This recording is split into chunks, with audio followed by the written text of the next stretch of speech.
Hello students, good morning. Andarki namaskaram, ellarku vanakkam, sabke liye namaskar. Today we are going to go to our next class. That is, we are going to look at our parts of speech, and in the parts of speech, we are going to especially look at nouns today. So let me present my PPT, and we are going to start our class for SSC CGL English. And please keep this as a reminder. This is not just for SSC CGL. This is also for all kinds of government exams that you're going to write. So this is helpful for everyone. So please share this with your friends. And this is not your typical class where the class is English. This is your English class. So it will be completely in English. So it is accessible to everybody in India, North India, South India, Northeast India, West India, everywhere. And if I'm speaking too fast, you can let me know in the comments so that I can speak very slowly. And if I'm not speaking fast enough, you can let me know that about too. Let me know about that too, and we can speak very fast, and we can do the class very quickly. All right, let's get into it today. So today we are going to look at parts of speech. Parts of speech plays a very important role in your SSC CGL exam, and what are parts of speech? Let us see what are parts of speech. Parts of speech are what forms the English grammar. They are the basics of the English grammar. Everybody must have a really good grip on the basics of English grammar, that is parts of speech. The parts of speech are the basic categories of words, excuse me, and according to their function in a sentence, they form the foundation of grammar in English. Understanding them is essential for error spotting, sentence correction, and comprehension, especially for SSC CGL and other competitive exams. Parts of speech related questions in SSC CGL Tier 1 generally appear in various forms, but not always directly labeled as parts of speech, but included in error spotting, fill in the blanks, sentence improvement and correction, direct vocabulary questions, sometimes or rarely. All right. So, what is the weightage? Approximate weightage of parts of speech is direct questions, 0 to 1 questions very rarely, and indirect questions, error spotting, fill in the blanks, sentence improvement, there will be 3 to 5 questions. That means you will get approximately 8 to 12 marks just based on parts of speech. 3 to 5 questions in tier one. All right. 6 to 10 or 8 to 12 marks directly because of parts of speech. So, what are the 8 parts of speech? Nouns, pronouns, verbs, adjectives, adverbs, prepositions, conjunctions, and interjections. Right? These are the 8 parts of speech. Now, in my classes, we are going to go into the details of each and every parts of speech with respect to the competitive exams.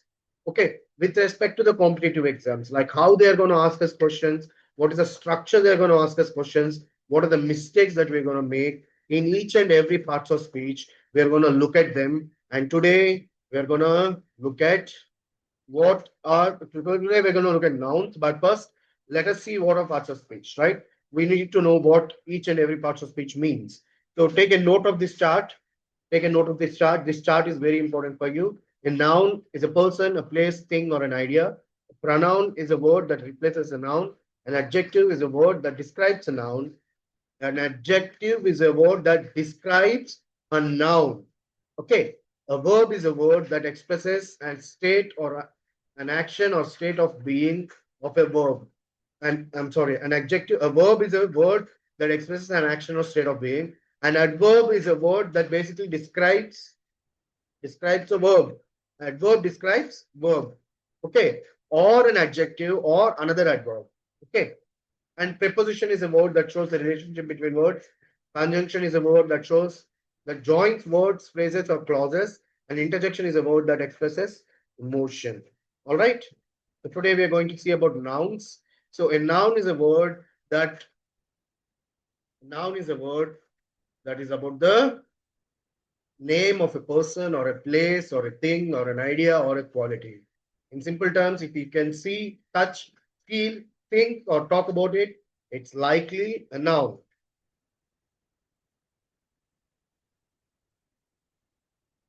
So examples. Ravi is a person, is a noun. Mumbai is a place, is a noun. Pen, a thing, is a noun. Love, an idea, it's a noun.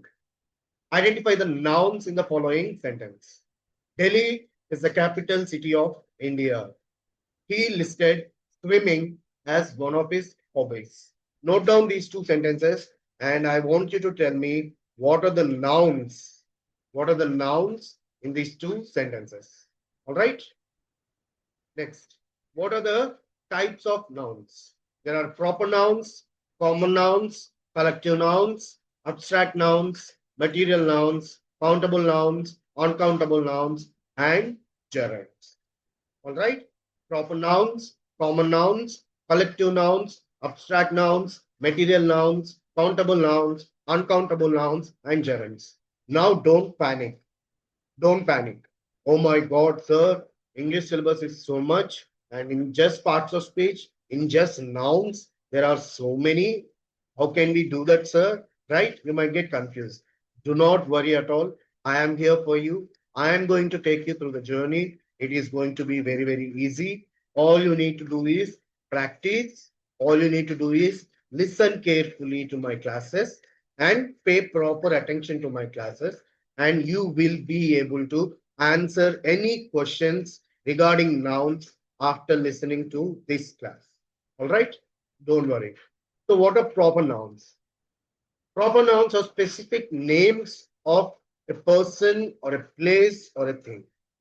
Starts with the capital letter. Proper noun starts with the capital letter. Examples: Ravi, India, Ganga, all these are proper nouns. Common nouns. Common nouns are general names of a place or a person or a thing. Examples: city, boy, river, right? Collective nouns. What are collective nouns? Collective nouns are group or unit considered as one. A group or unit considered as one. A class. Class is a collective noun. Group of students is a class, and class is a collective noun. Next, example: class, herd, committee, etc. Abstract nouns. Abstract nouns names a quality, idea, or feeling. Okay, a quality, idea, or feeling. It cannot be seen or touched, but it can be expressed. So it's an abstract noun. Abstract means something that you cannot touch. All right. Examples: beauty, freedom, honesty. It's honesty, not honesty. It's honesty. Okay. Next, material nouns. Material nouns names a substance or material from which things are made. Any material that is used to make a thing is called as a material noun. Okay. Example: gold, milk, cotton, wood, or these all material nouns. Countable nouns versus uncountable nouns. Simple trick. If you can count something, then it is a countable noun. If you can't count something, then it is an uncountable noun. Countable nouns examples: books, apples, pens. Uncountable nouns examples: milk, information, advice. All these are uncountable nouns. Okay. These are more examples here. Please note down. What are gerunds? Now, this might be something new for you. This might be something new for all the people who are trying to learn English. So, what are gerunds? Gerunds are verbs with ing forms. Do you remember the first sentence in which there is swimming in it as one of the hobbies? So, swimming is a gerund. The ing form of a verb used as a noun is called as a gerund. Examples: swimming is good for health. I enjoy reading. Here, swimming is the noun. Reading is the noun. It's not a verb here. It is a noun. Remember that properly. Here, swimming is treated as a noun, not as a verb. Even though it is a verb ing form, it is treated as a noun. Okay. Example: gerunds function as nouns, so they can be the subject or object of a verb. Okay. Difference: swimming versus is swimming. So swimming directly when it is given, it is a noun. But if it follows is or are, if it follows a be form or any other form, then it is a verb. All right. Common mistakes. See, these are the common mistakes. Note down this table. This table is very important for you. Proper noun. Using articles, the a before proper nouns. Do not use articles before proper nouns. It is not the India, it is India. Okay. Common noun, not capitalizing at the start, capitalize at the sentence start. Boy is here, boy is here. Collective noun, using plural verb for collective nouns when it refers to a single group. Use singular verb for one group. The team are ready. The team is ready is the right answer. Even though there are many people in the team, right? A team, let us say cricket team consists of 11 people. You do not say the team are coming. You say the team is coming. You see? Abstract noun. Using them as plural or with a or an when not possible. Correct usage. Usually singular, avoid a or an. An information is wrong. It's just information. It's just information. All right. Next, material nouns. Using plural forms or a and using the unnecessarily. Correct usage is usually uncountable, no a or an. Gold or precious is wrong. Gold is precious is right. Next, countable noun. Using singular verb with plural noun or not adding s for plurals. Plural nouns take plural words. Two apple is here is wrong. Two apples are here is right. Right? So based on the noun, the verb also changes.